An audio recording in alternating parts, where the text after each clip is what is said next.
Senhor presidente, senhores vereadores, público presente que acompanha essa sessão. Discussão sobre o plano plurianual. Sem dúvida, um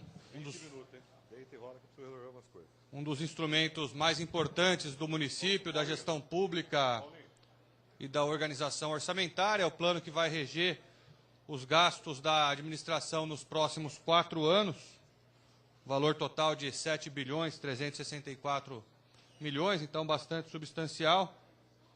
E nesse sentido que eu venho fazer algumas ponderações, como eu fiz também durante a audiência pública, em algumas áreas que considero fundamentais e importantes. Mas alguns aspectos que nós temos que discutir também com a população, até porque fomos indagados, temos sido, e portanto alguns esclarecimentos que julgo pertinentes em 2 aspectos. O primeiro dele é relativo às emendas e o segundo dele é sobre o formato de conclusão desse PPA, da questão participativa que nós temos defendido. Primeiro aspecto sobre as emendas. A comissão mista, composta por membros da CJR, Comissão de Justiça e Redação, e da CFO, Comissão de Finanças e Orçamento, abriu o prazo até dia 25 de outubro para que fossem feitas as emendas e, no entendimento do conjunto dos vereadores, não foi apresentada a emenda ao entender de que estavam ali dispostos os grandes temas e os grandes investimentos, o custeio dos próximos 4 anos. Eu, particularmente, como vereador e não como presidente da CJR, eu sinto-me tranquilo a esse respeito das emendas, na medida em que fui contemplado na formulação do PPA e vejo uma grande coerência entre o plano de governo, o programa de metas e a formulação do PPA. Ajudei a fazer o plano de governo do prefeito Pedro Bigardi, estive nas discussões, trabalhamos nessa temática. Evidente que a partir desse ano de 2013, aqui na Câmara e a Prefeitura que desenvolveu os trabalhos, mas vimos uma coerência na formulação do PPA. Os grandes temas foram ali inseridos, estavam presentes e, inclusive, nesse processo, eu, como vereador, organizei diversas reuniões em bairros da cidade, no qual formulamos o nosso caderno de PPA participativo pelo Legislativo, através do mandato de vereador. Fomos bem acolhidos pelo prefeito Pedro Bigardi, que encaminhou diversas demandas para as secretarias, e nós vimos que as nossas demandas, que foram trabalhadas junto com a população nesse processo de ouvir, estavam presentes no PPA, bem como o programa de metas trabalhava nessa mesma sintonia. Então, dessa maneira, entendendo que o PPA ele não especifica onde vai ser feito o investimento, ele coloca em grandes termos os valores, por exemplo, na área de pavimentação, um exemplo clássico, 60 milhões para pavimentação. Ele não destina em qual bairro ou qual rua vai ser. É a destinação orçamentária do valor. E agora caberá a nós, vereadores, na discussão das próximas leis de diretrizes orçamentárias e na discussão da lei orçamentária anual 2014, que será votada até o final desse ano, apontarmos também, nós teremos a possibilidade de fazer emendas, qual bairro, qual rua, qual situação é mais prioritária e que, portanto, nós poderemos dar uma atenção especial. Por essa razão, eu, como vereador, entendo, e acredito que muitos dos vereadores tiveram também partiram dessa perspectiva de que os grandes investimentos, a alocação de recursos para as áreas fundamentais estavam ali colocados. E eu, particularmente, sinto-me contemplado porque, desde o início, participei da formulação desse plano e, em todas as ocasiões em que fui levar propostas, ideias, sugestões, foram acolhidas pelo Poder Executivo e, juntamente com a população, tivemos a oportunidade e a chance de fazer essa discussão junto ao Poder Executivo. Então, dessa maneira, eu sinto-me tranquilo com relação a não ter apresentado emenda nesse plano plurianual, pois entendo que ele abrange os temas e os conteúdos que eu esperava. Uma segunda questão que julgo importante na formulação de peças orçamentárias é a participação popular. Vejo que esse é o primeiro ano do governo Pedro Bigardi, do qual nós, do Partido dos Trabalhadores, orgulhosamente fazemos parte, e que iniciou-se ali um processo de buscar elementos de participação. Então, foram 5 reuniões em bairros, realizadas pelo Poder Executivo, audiências nos bairros, mais audiência aqui na Câmara, que propiciaram um início de modelo de participação. Eu sou defensor bastante convicto do orçamento participativo, adotado em diversas cidades do país por administrações petistas, que na formulação do orçamento é fundamental ir ao encontro da população, reuni-la, discutir os temas importantes para a comunidade, ouvir e também, num processo pedagógico, explicar como funciona o PPA, a LDO, a lei do orçamento, e nessa troca poder direcionar os investimentos para áreas prioritárias. Nós sabemos que do PPA de Jundiaí são em torno de 8% disponíveis para, quase um pouco menos de 8% disponível para investimento, Os demais gastos são para custeio da administração, enfim, manter funcionando escola, hospital, UBS, toda a estrutura pública, isso tem um custo, e 8% é para investimento. E nós sabemos que depois o investimento feito na construção de uma UBS, por exemplo, vai se transformar em custeio posteriormente. Mas eu entendo que dessa parte destinada a investimento, uma fatia dela deva ser feita através da discussão popular, da discussão com a população, para ver quais são efetivamente as demandas e as necessidades mais importantes para a comunidade. Então, esse processo de se fazer 5 audiências, entendo ele como um início de um processo que tem que se aprofundar mais. Ou seja, nós precisamos desenvolver mais mecanismos de participação popular e que eu entendo que ele deve ser pessoal. Acredito que deve existir também as plataformas digitais, a informática está aí, a internet é um elemento importante para acolher demandas, mas não é o suficiente. Eu acho que ela é limitada ainda, ela possibilita captar opiniões, mas ela não permite uma coisa que é muito interessante no orçamento participativo, que é o debate, que é aperfeiçoar, que é alguém colocar um argumento, ouvir um outro argumento, trocar ideia, conversar e poder aperfeiçoar as ideias, o debate, os temas e as demandas. Porque muitas vezes só jogar a ideia e o poder público acolher, o outro joga, isso não tem uma interação. E nós, humanos, somos seres de interação, seres políticos capazes de tanto persuadir alguém com alguma ideia, quanto ser persuadido de um tema, de uma demanda, quanto ver a realidade do outro, que talvez seja mais prioritária que a nossa, e ceder, bem como convencer o outro de que a prioridade que nós estamos defendendo. Esse é o processo de orçamento participativo que eu particularmente acredito, de nós nos reunirmos com a população, nos bairros, nos locais previamente estabelecidos e de forma contínua fazer essa troca, esse aperfeiçoamento do processo democrático. E isso se dá, no meu entendimento, através de uma comunicação pessoal, interativa com as pessoas. Então, um dos temas que eu vou defender, também no orçamento do ano de 2014, bem como em outros aspectos, é justamente a efetivação de um orçamento participativo em Jundiaí.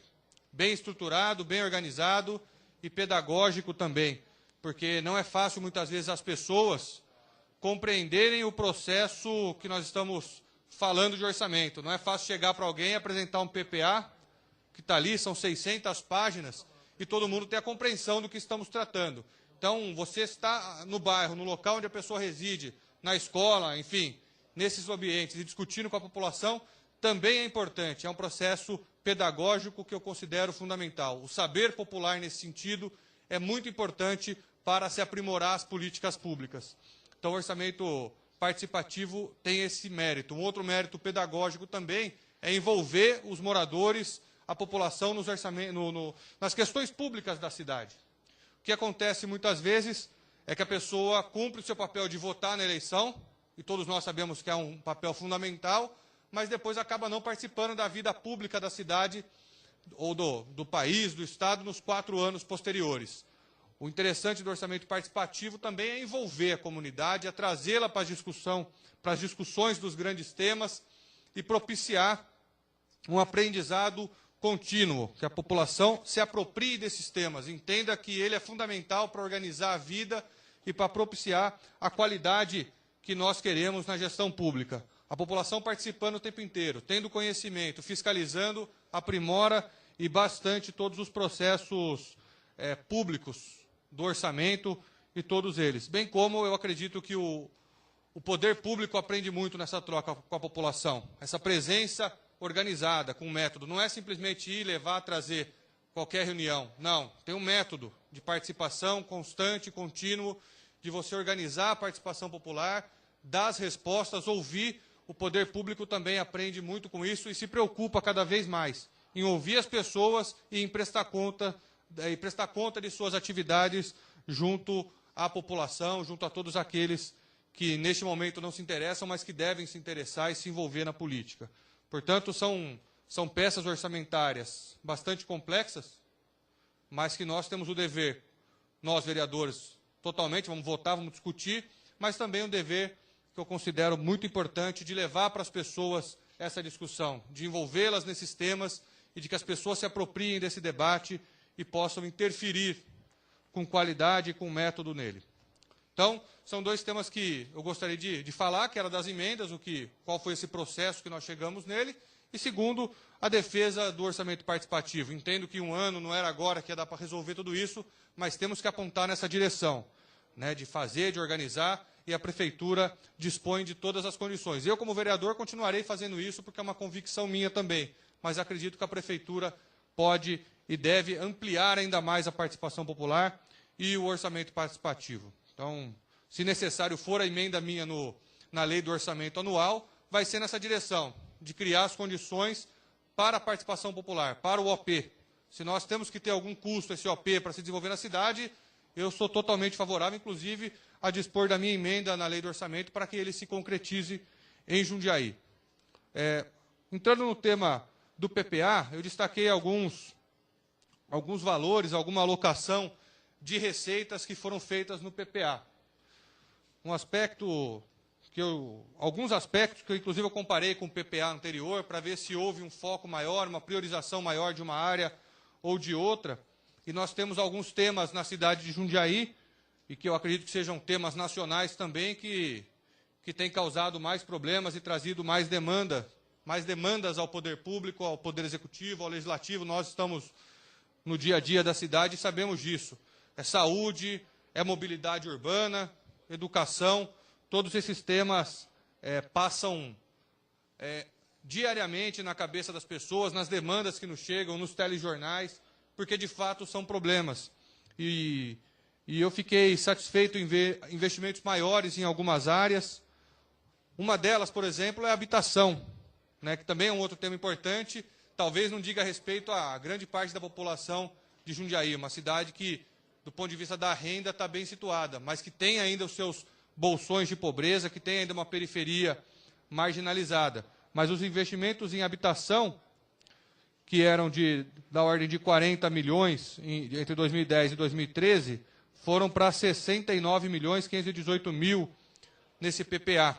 Isso representou um aumento substancial da ordem de 71% em termos nominais. Se descontar a inflação, temos aí um investimento maior de quase 50% em habitação. Serão 2.100 novas unidades habitacionais, de acordo com o nosso PPA, para para famílias com rendas entre 0 e 3 salários mínimos. E eram pessoas que não tinham acesso à habitação da forma como nós entendemos necessária. A política de habitação estava muito desarticulada no município.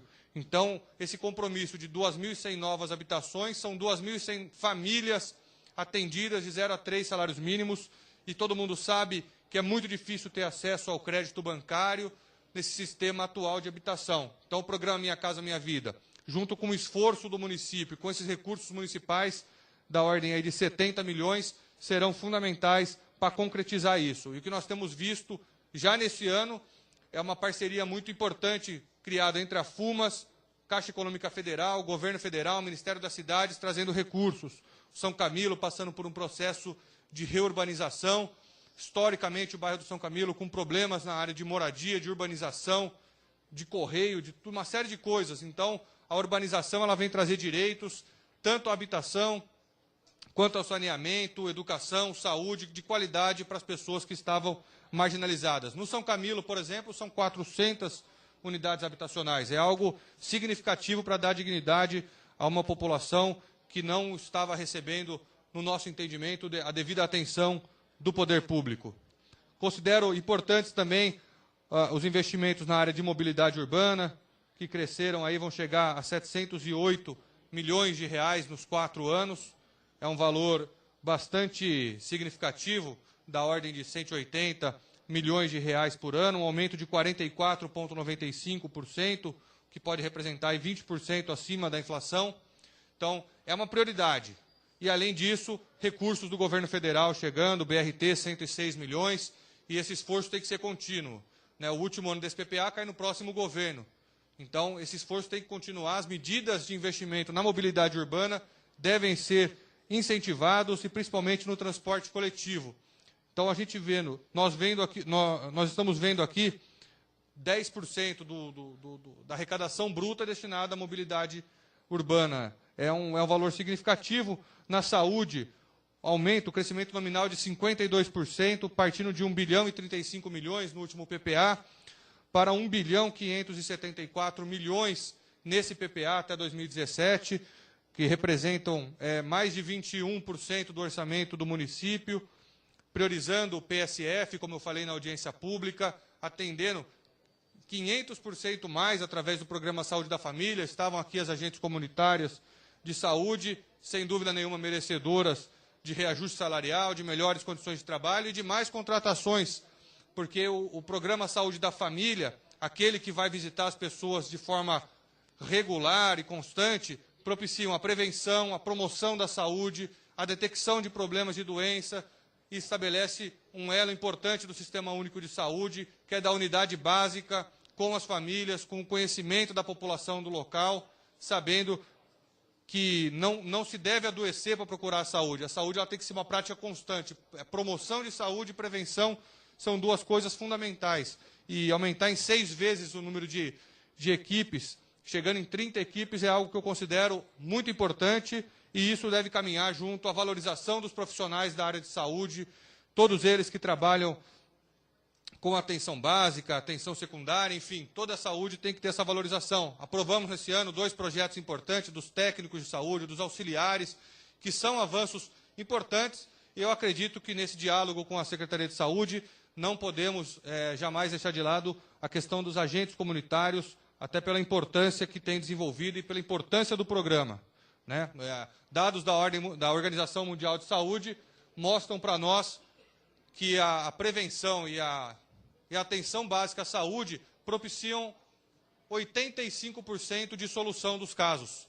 Ou seja, de todas as pessoas que têm problemas e que procuram os atendimentos de saúde pública, 85% pode ser resolvido na atenção básica. Isso quer dizer, não precisa de equipamento, não precisa de raio-x, não precisa do médico ali, da orientação, do cuidado, da promoção da saúde, do estetoscópio para medir, para ouvir o coração do paciente. São equipamentos simples e que 85% dos casos se resolvem.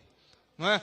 Quem se lembra da crise de cólera que tivemos no Brasil nos anos 90? Faltava um médico para orientar, fazer o soro caseiro para evitar a desidratação. Então, a presença de um médico, a presença não necessariamente de um médico, de profissionais de saúde treinados, especializados, propiciam um grande ganho de saúde para a população. E é um investimento acertado você direcionar para isso.